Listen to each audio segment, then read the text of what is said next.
हुकूमत की जिम्मेदारियां तो ये है कि तसादुम ना हो, क्राइसिस ना हो। ये तो हम देख रहे हैं तहरीक इंसाफ के लोगों को बेशक गुस्सा भी होगा, लेकिन ये एरिया तो बड़ा सेंसिटिव है। यहाँ पे ये पहुंच के इतना गोलगपाड़ा करने में ये कामयाब कैसे हो गए? देखिए, इसीलिए मैंने ये कहा है कि ये जो सिंध हाउस है, यहाँ पे इनको रखना ही नहीं चाहिए इन लोगों को। यहाँ पे बहुत लोगों में गुस्सा है और हमने इसीलिए आपने देखा असद उमर साहब ने बड़ी एफर्ट करके उन्होंने लोगों को कहा कि नहीं वो यहाँ से जाएं। हमने भी बड़ी कोशिश की है, लेकिन अब जिस तरह आज जितने बड़े इज्तिमात हुए हैं पेशावर में, फैसलाबाद में, इन जगहों पे, और फ्रेंकली हमने तो कॉल नहीं दी, हमने तो रोका है लोगों को। हम्म। लेकिन ये जो इतनी ज्यादा डिवीजन हो गई है हम्म।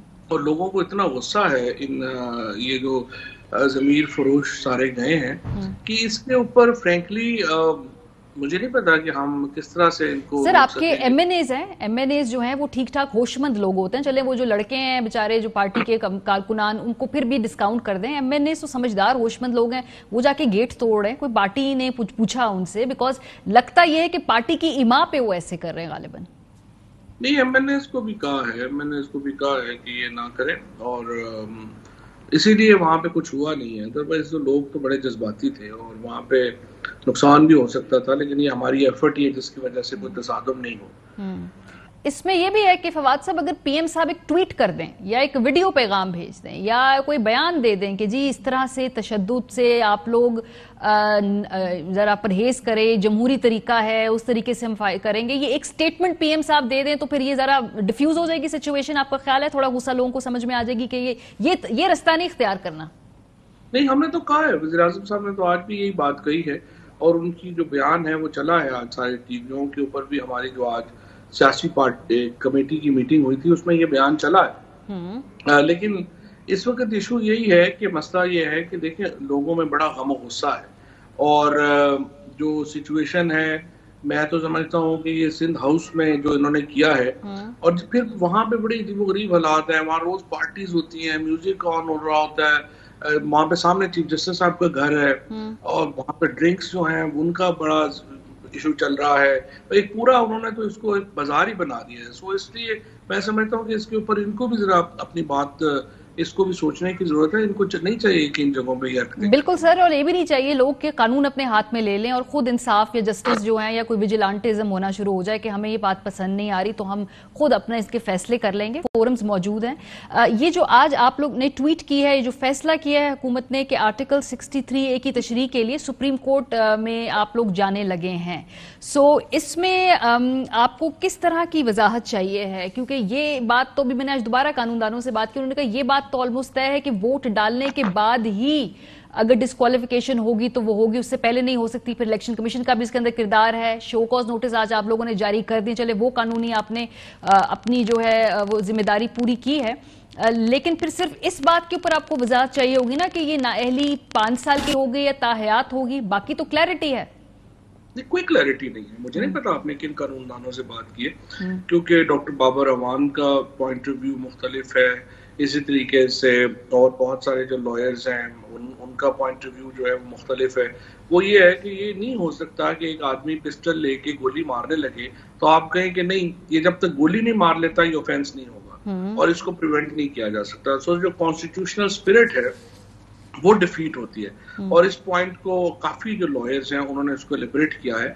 सो ये एक कंट्रोवर्सी है और स्पीकर साहब ने इसके ऊपर जो है वो देना है, लेकिन हमने ये सोचा कि चूंकि ये डिबेट इतनी हो रही है तो सुप्रीम कोर्ट से पूछ लेते हैं कि क्या आइन हॉर्स ट्रेडिंग की इजाजत देता है, और अगर वो देता है तो उसको रोका जा सकता है या नहीं रोका जा सकता, और जो लोग ये वोट दे रहे हैं उनका वोट काउंट होगा या नहीं होगा। हाँ। और आर्टिकल 63(1) बड़ा क्लियर है। एक दफा एक बंदे ने इंटेंशन दे दी कि वो पार्टी छोड़ चुका है, जो लीडर ऑफ द पार्टी है वो उसको डिस्क्वालीफाई कर सकता है और उसके बाद उसका वोट काउंट होना चाहिए।